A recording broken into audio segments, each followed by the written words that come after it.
Olha só nossos gatinhos, como são as coisas mais lindas do mundo. Vai lá brincar. Acho que ele não vai querer sair não, vida. Vem!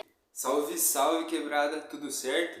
Quem tá na voz é o Fernandinho e hoje eu apareci aqui para fazer mais um vídeo para vocês. Nesse vídeo eu vou contextualizar um pouco sobre a TFP. Nossa senhora, ignora o áudio aí se tiver misericórdia. O gato tá acabando aqui com o negócio. Chama ele aí, vida.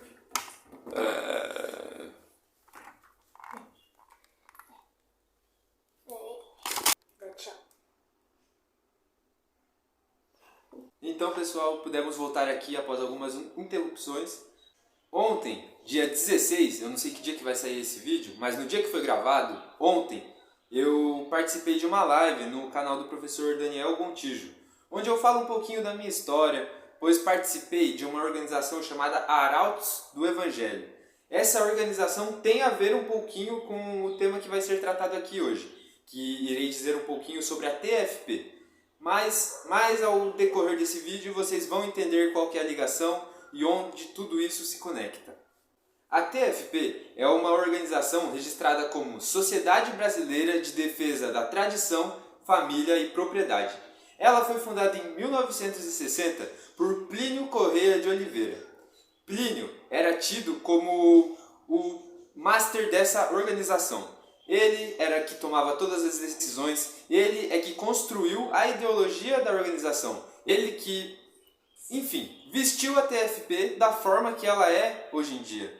Claro que hoje em dia já não está mais a seu comando, pois Plínio morreu em 1965. Entretanto, sem ele não haveria TFP, sem as ideias dele. Entendendo isso, para conseguirmos compreender tudo que a TFP representa, a gente tem que voltar e entender quem foi Plínio, antes de entender o que foi a TFP. Plínio Corrêa de Oliveira nasceu em 13 de dezembro de 1908. Ele teve uma infância tranquila e muito doutrinada pela ideologia católico-conservadora.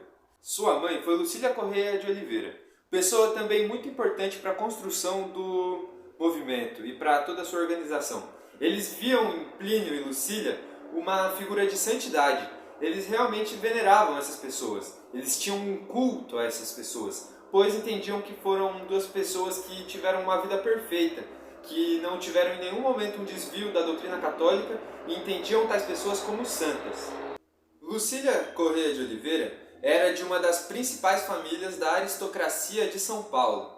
Naquela época, sua família mexia com café, enquanto o pai de Plínio, João Paulo Corrêa de Oliveira, seria de uma das importantes famílias da aristocracia pernambucana.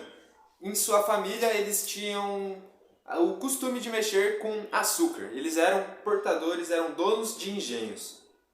Plínio, a partir do momento que teve os seus ideais, em nenhum momento mudou de ideia, em nenhum momento pensou diferente. A partir do momento que entendeu qual seria a sua luta, não desviou sequer um passo desse caminho. Quais que foram esses ideais que ele teve em sua vida que viu como extremamente necessários de serem passados à frente? Ele, com uma frase, diz: "Vou dizer que sou muito católico, muito casto e muito monarquista." Então era isso que ele entendia como a necessidade de propagação dos seus ideais. Qualquer coisa que fosse diferente disso, para ele não prestava, não valia de nada. Podemos perceber como não mudou os seus ideais com uma frase dele próprio em 1974, onde ele diz: "Aos 20 anos, quanto o mundo contemporâneo, eu já havia tudo visto, contado, medido e pesado. De lá para cá, houve torrentes de explicitações em vista dos fatos que se sucediam, porém não mais do que explicitações." Ou seja, Plínio entendeu que quando ele chegou nos 20 anos, ele já tinha um conhecimento que era completo para ele. Entendeu que a partir dali só desenvolveu esse mesmo pensamento. Não teve nenhuma mudança de opinião, nenhuma mudança de ideia. Seguiu ali naquela linha conservadora, naquela linha católica, até que morresse. Aqui vale ressaltar também que Plínio era um admirador exímio da Idade Média e da Belle Époque. Ele via como dois momentos em que a humanidade teve um pico de excelência em sua construção. Em construções arquitetônicas, em construção artística, em construção cultural. Ele apreciava muito construções góticas e todas essas construções mais voltadas para a religiosidade e que tem ali toda aquela questão do ideal católico, do ideal conservador. Daí a gente já consegue começar a entender e tirar quem foi Plínio e com isso quem foi a TFP e por que ela se fez do jeito que se fez. Plínio começou a sua atuação política quando ingressou na faculdade de Direito, no Largo São Francisco. Ele ali fez inclusive um grupo de estudos católico dentro da universidade e começou a participar também das congregações marianas. Congregação mariana consiste em uma associação pública de leigos católicos, consagrados a Maria. Santidade e apostolado são os caminhos que enxergam para a transformação cristã na sociedade humana. Aos 24 anos, ele foi o deputado mais bem votado da Constituinte de 1933, pela legenda da Liga Eleitoral Católica, LEC. Dentre as pautas que colocaram, as mais importantes foram a indissolubilidade do vínculo conjugal, o ensino religioso livre nas escolas públicas e a assistência religiosa facultativa às Forças Armadas, e entre muitos outros programas do LEC que ele trouxe à pauta. Claro que todos com um teor extremamente conservador e religioso, como o direito de voto aos religiosos, o reconhecimento dos efeitos civis do casamento religioso, o direito ao descanso dominical, a faculdade de os sacerdotes prestarem serviço militar obrigatório na condição de capelões das tropas e, além disso, invocava-se o nome de Deus no preâmbulo da Constituição pela primeira vez desde a proclamação da República. Isso implica dizer que foi ele o responsável por colocar o nome de Deus na Constituição Federal, que deveria ser laica. Após o mandato, Plínio teve um grande período de ostracismo, que foi o que fez com que ele não continuasse propagando suas ideias ali. Muitas pessoas o veem ainda hoje como um grande intelectual. Escreveu diversos livros sobre doutrinas conservadoras e principalmente contra o comunismo. Ele se colocava como um reacionário a serviço da contra-revolução. Seu principal livro foi a obra Revolução e Contra-Revolução, onde ele ali coloca o que ele entende como revolução e o que ele entende como contra-revolução, deixando claro que o que ele tem como objetivo na vida sempre foi destruir a revolução, destruir o comunismo, destruir, enfim, todas essas forças revolucionárias que estariam em uma crescente na época em que foi ativo politicamente. Após esse período de ostracismo, em 1951, Plínio deu início ao jornal Catolicismo, que inclusive até hoje é ativo. Esse jornal implica em tudo que Plínio acreditava: catolicismo, reacionarismo e anticomunismo. Desse jornal que surge a TFP, a síntese de sua ideologia. Em 1960, dá-se o início. Tendo início em 1960, com doutrinas extremamente conservadoras, reacionárias, é onde a TFP encontra o campo aberto para todo o seu fascismo, para todas as suas ideias correrem. O que aconteceria em 1964? Ditadura militar.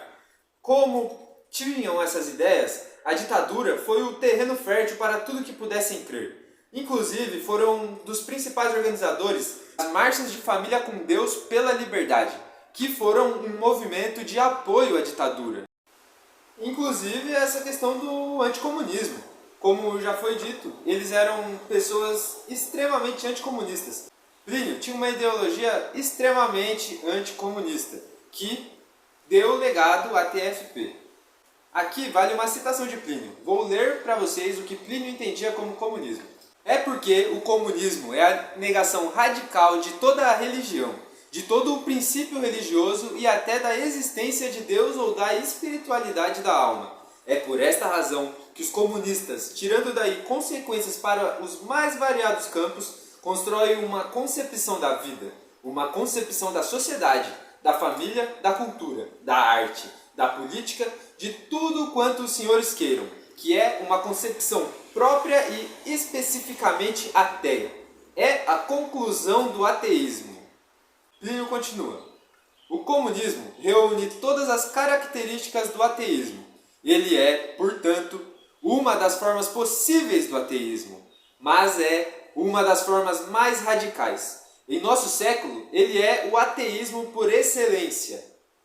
Nesse trecho, podemos ver uma reunião em que Plínio conta para a TFP qual que é o entendimento dele comunismo. Nesse trecho, podemos entender que ou ele não leu um livro sobre comunismo, ou agia de muita má fé, pois o comunismo não se trata disso. O comunismo, muito pelo contrário, entende que religiões são um direito individual da pessoa e que não devemos nem sequer impor o ateísmo para as pessoas. Entendendo o comunismo como a negação da religião, a negação da religiosidade, a gente percebe o porquê deles serem tão anticomunistas. Eles viam o comunismo como a antítese de Deus, ou seja, tinham que destruí-lo por ser contra Deus, por mais que assim não o seja de verdade. Tendo isso em vista, nós entendemos quais que são os ideais da TFP. A destruição do comunismo de qualquer forma de revolução e a implantação de uma nova sociedade cristã extremamente conservadora e reacionária. Dentro da ditadura, eles tiveram uma voz muito ativa como apoiadores do governo.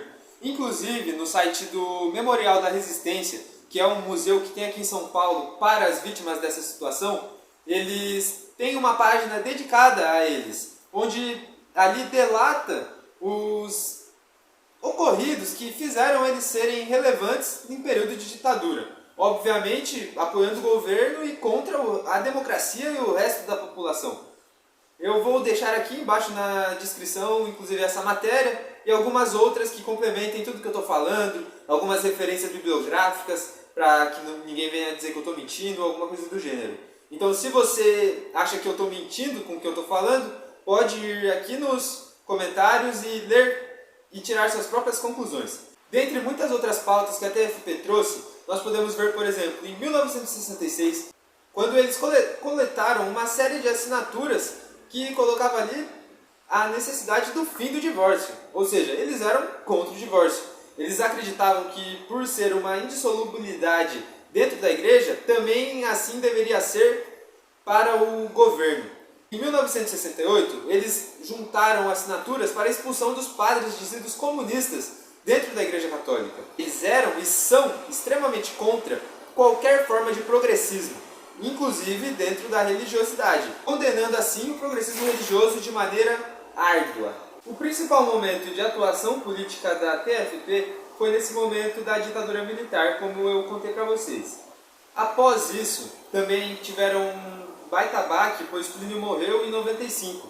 Sem a figura de liderança principal, eles tiveram um baita baque. Primeiro porque Plínio era a pessoa que dava a direção da ordem. Segundo porque eles acreditavam que Plínio não morreria. Era uma crença interna deles que Plínio viveria para ver a Bagar e o Reino de Maria. Para entendermos um pouquinho do que seria Bagar e Reino de Maria, eu vou ler a definição da própria TFP sobre o que é. É feita uma pergunta a Plínio. O senhor poderia explicitar melhor o que o senhor entende por Bagar e Grand Retour? Plínio responde: Bagar é uma palavra francesa que significa tumulto, confusão, rixa, motim. Nós, muito brasileiramente, a tomamos num sentido figurado próprio para designar o que julgamos que serão os prováveis castigos preditos por Nossa Senhora em Fátima para o mundo pecador. A Bagar, substancialmente, deverá ser uma grande destruição, a destruição da obra da Revolução. O que equivale dizer de toda a sociedade humana que ela elaborou, dos homens que a lideram e da obra material que ela marcou com o seu espírito. Essa destruição suporia a convergência de vários cataclismas, uma crise interna que destrua por obra dos maus essa obra em conjunto.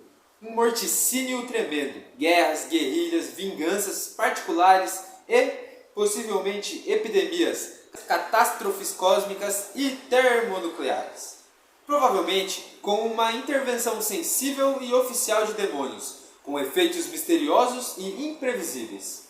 E tenho a impressão, embora não possa garantir, de que vai haver uma intervenção direta do demônio, sensível e oficial na vida da humanidade, mal se disfarçando e com efeitos também imprevisíveis e misteriosos, pois quem nesta base pode prever qualquer coisa? Mas eu acho que sem isso não vai. Por exemplo, na liquidação final, tenho a impressão de que se vai ver demônios levando gente uivando para dentro do inferno. Embora não possa afirmar isso, eu digo, entretanto, que seria arquitetônico, razoável e nada mais. Sobre o Grand Retour, a situação que vou fazer aqui é do Orlando Fedeli, uma vez que não encontrei nenhum texto de Plínio falando sobre. Grand Retour seria assim uma graça especial concedida, pouco antes da bagarre, que faria as pessoas retomarem a inocência primeva, mesmo estado de inocência em que Dr. Plínio julga que já estaria hoje e que lhe permitiria, segundo ele dizia, ter um domínio completo da natureza e uma comunicação mais fácil com o bem. E o reino de Maria seria o que eles enxergariam como o fim dos últimos tempos da Terra. Eles enxergam o reino de Maria como, depois da bagarre, o reino implantado por Nossa Senhora, onde ela desceria com o Dr. Plínio ao seu lado e ele reinaria aqui na Terra. Eles veem esse reino de Maria como a continuação da Idade Média. Eles veem como o ponto onde serão elevados ainda mais o que já enxergavam como o topo da produção intelectual, artística e cultural humana. A morte de Plínio foi um grande choque, pois eles não imaginavam que Plínio fosse morrer. Eles achavam que Plínio iria passar pela bagarre e reinar sem precisar voltar. Após ele falecer, que deu-se esse entendimento de que ele iria voltar. Por isso que, quando Plínio morre em 95, houve um baque tão grande na instituição. Em 97, João Clá sai da instituição e funda os Arautos, tema que irei abordar com maior complexidade e detalhes em um outro vídeo. Entretanto, o que devemos entender aqui é que os Arautos saíram da TFP, ou seja, são um filho da TFP. Ideologicamente falando, eles têm todos os mesmos princípios. As discordâncias que fizeram João sair da TFP foi que ele primeiramente queria fazer uma TFP feminina, ele aderiu à missa nova do Concílio Vaticano II, que seriam algumas questões mais ritualísticas, como o padre fazer a missa voltada para o público e mais algumas questões de rituais propriamente ditas. E terceiro ponto, o fato de João ter trago para ele um culto, assim como já havia para Plínio e Correia. Os TFPistas daquela época não entenderam isso legal, então houve inclusive uma luta judicial onde o nome da TFP entrou em jogo. Mais à frente, João ganharia esse nome, mas isso é conteúdo de um outro vídeo que irei postar mais à frente. A TFP, como eu disse para vocês, teve o seu principal momento de atuação na ditadura militar. Em 95, Plínio morre e eles têm um grande baque, ainda mais com essa divisão que eles tiveram em 1997. Atualmente, a TFP está em 26 países pelos 5 continentes. Ela reapareceu ultimamente no cenário político global na Europa, sendo dos principais polos contra pautas LGBTQIAP+, e descriminalização do aborto também, obviamente, contra ela. Aqui eu vou ler um trecho de um documento escrito por um lobby de apoio a essas pautas, em que colocam e explicam um pouquinho sobre essa questão da TFP. Também vou deixar aqui embaixo o texto do documento oficial, que está em inglês, mas eu também vou deixar um texto do próprio site da TFP que dá uma traduzida principalmente nessa parte que eu vou citar aqui, que é de um melhor entendimento do que são eles.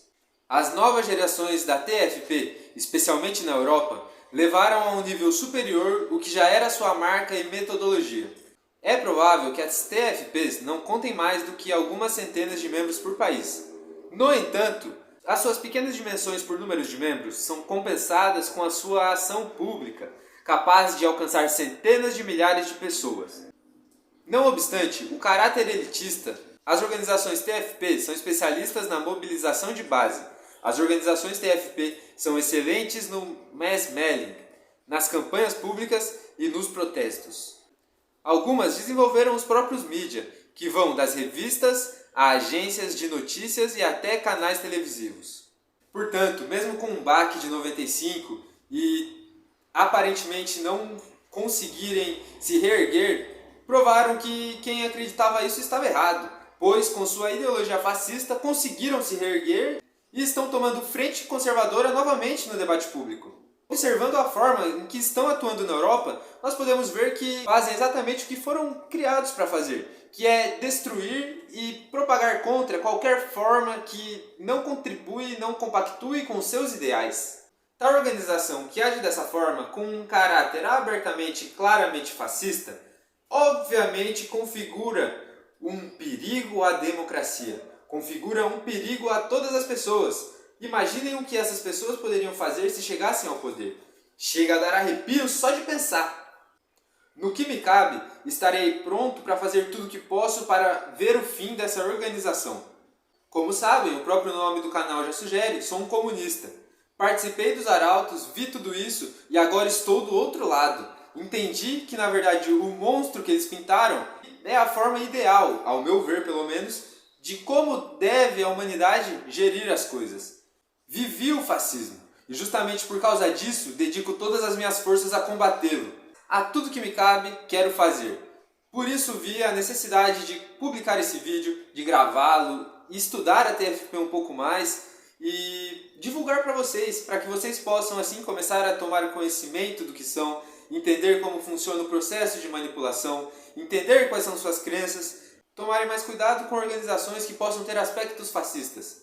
Basicamente isso. O intuito aqui é conscientizar, trazer um pouquinho de história, trazer um pouquinho do que eu sei, trazer um pouquinho do que eu estudo. Obviamente não sei de muita coisa, mas o pouquinho que eu sei eu quero poder trazer aqui para vocês. Então é isso, pessoal. Esse daqui foi o vídeo de hoje. Agradeço a todo mundo que continuou até aí. Curte, comenta e compartilha, se inscreve no canal. E muito obrigado aí, de coração. Forte abraço.